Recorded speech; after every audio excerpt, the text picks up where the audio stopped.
ஏவாளை கர்த்தர் ஆதாமுக்கு துணையாக உண்டாக்கினார்.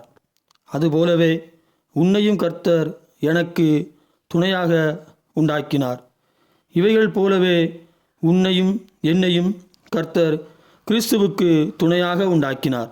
ஆதாமை ஏவாளுக்கு துணையாக உண்டாக்காமல் ஏவாளையே ஆதாமுக்கு துணையாக கர்த்தர் உண்டாக்கினபடியால் ஏவாள் அவனுடைய மரண பரியந்தம் அவனுக்கு உண்டான இன்பத்திலும் துன்பத்திலும் தாழ்விலும் உயர்விலும் அவனை விட்டு பிரியாமல் அவனை தனிமையில் விடாமல் அவனுக்கு துணையாயிருப்பது போல நீயும் எனக்கு துணையாக உண்டாக்கப்பட்டபடியால் அப்படியே நடந்து கொள்வாயாக.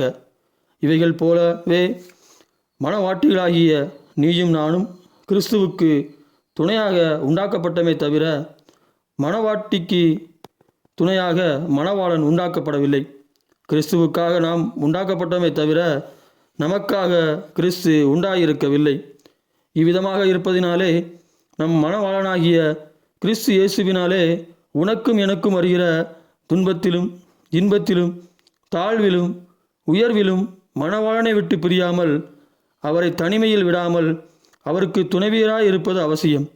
அப்பொழுது மணவாளன் உன்னையும் என்னையும் மணவாட்டியாய் கொண்டதற்காய் வெட்கப்படாமல் நம்மை குறித்து அறிக்கை பண்ணுவார், பாக்கியவதி என்பார். நாம் கிறிஸ்துவுடனே கூட உலக காரியங்களுக்காக பாடுபட்டு அவருடனே கூட சிலுவையில் அறையப்பட்டு மரித்தோமானால் அவருடனே கூட உயிர் தெழுந்திருப்போம்.